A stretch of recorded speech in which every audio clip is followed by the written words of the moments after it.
రే urgent రా, please రా. రే 2 నెలల్లో ఇచ్చేస్తాను రా నీకు, ప్లీజ్ రా. అర్జెంట్ రా, ఒక్క 50,000 రా. ఏమైంది? చిన్న హాస్పిటల్ జాయిన్ చేశారంట, చెప్పు. మీ బాబుకి కారు గుద్దడం వలన తలకి పెద్ద దెబ్బ తగిలిందండి. దానికి ఇప్పుడు సర్జరీ చేయాలి. సర్జరీనా? ఎంత అవుతుంది సార్?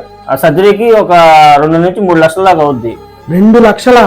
సార్ నా దగ్గర అన్ని డబ్బులు లేవు సార్, మీరే ఏదో చేయండి సార్, ప్లీజ్ సార్. ముందుగా 50,000 చూసుకోండి సర్జరీకి. మొత్తం కన్నా మందులకి ఇస్తే నేను సర్జరీ స్టార్ట్ చేసేస్తాను. మిగతాది ఏమైనా ఉంటే తర్వాత చూసుకుందాం. 50,000 మరి డబ్బులు కట్టి ట్రీట్మెంట్ స్టార్ట్ చేయమని చెప్పు. రే కళ్యాణ్, బాబుకి యాక్సిడెంట్ అయిందిరా, చుట్టుకుంట నైరా హాస్పిటల్లో జాయిన్ చేశాను.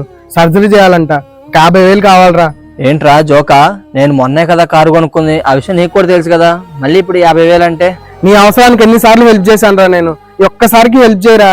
అయినా నీకు ఏ రోజు గడిచింది ఆ రోజేరా, రేపటి గురించి ఆలోచించవు. ఇప్పుడు చూడు ఏ పరిస్థితి వచ్చిందో. దండం పెడతాను రా, ప్లీజ్ రా. అరే నా దగ్గర లేవురా, నిజంగానే ఉంటే ఇస్తాను కదరా. ఒక్క నిమిషం ఉండు, వచ్చేస్తాను.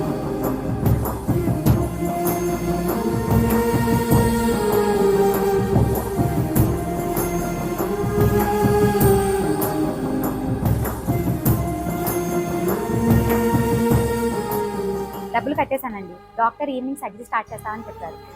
నీకు అక్కడ అన్ని డబ్బులు? మీకు తెలియకుండా కొంచెం సేవ్ చేసాలేండి. ఏదైతేనే మన బాబుకి సర్జరీ జరుగుతుంది, అది చాలు నాకు. అయినా డాక్టర్ జిలానీ గారు మంచివాళ్ళు కాబట్టి సర్జరీకి 2 లక్షలు అవ్వాల్సింది 50,000తో కంప్లీట్ చేశారు. ఇంత మంచి డాక్టర్స్ ఎంతమంది ఉంటారండి? చుట్టుగుంటలో ఉన్న నైరా హాస్పిటల్లో డాక్టర్ జిలానీ గారి హస్తవాసి కూడా చాలా మంచిదంట తెలుసా, అందుకే ఇక్కడికి తీసుకొచ్చా. ఏదైతే నేను మన బాబుకి అపాయం తప్పింది, అది చాలు.